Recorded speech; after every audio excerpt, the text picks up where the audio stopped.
Növbəti nümunə san iki cür şəkilçisi. San iki cür şəkilçisi, əgər şəxs şəkilçisidirsə, həmişə bir qrammatik şəkilçidən ibarət olur. Bu, bütün nitq hissələrində özünü göstərir.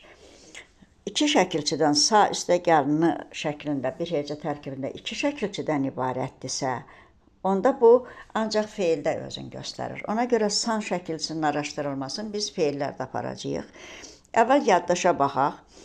Deməli, nə et sualına san şəkilçisi birbaşa qoşulursa, deməli o iki qrammatik şəkilçidən ibarət olacaq. Sa şərt, n isə deməli şəxs sonluğu, ikinci şəxsin şəxs sonluğu olacaq.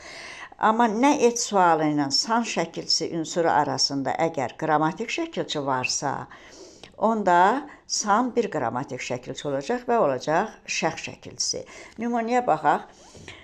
Baxırsan sözü, nə edirsən sualına cavab verir. Baxırsan sözündə san ünsürü, nə edirsən sözündə də san ünsürü var. Baxırıq sanla nə etin arasında ir ünsürü, ir şəkilçisi var. Deməli, ir burada qrammatik şəkilçidir və artıq san qrammatik şəkilçidən sonra qoşulub. Ona görə bu artıq bir qrammatik şəkilçi olacaq və olacaq şəxs şəkilçisi. İkinci nümunə, baxsan. Baxsan sözündə nə etsən sualı, görürük sanla nə etin arasında heç nə yoxdur və san deməli birbaşa qoşulub feilə. Onda deməli bunun sa hissəsi olacaq şərt şəkilçisi, n hissəsi olacaq şəxs şəkilçisi. Bu artıq iki qrammatikdən ibarət olacaq.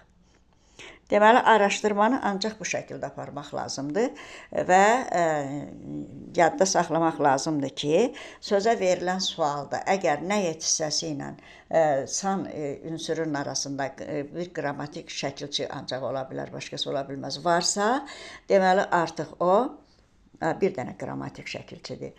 Yoxdursa, deməli iki qrammatik şəkilçidir.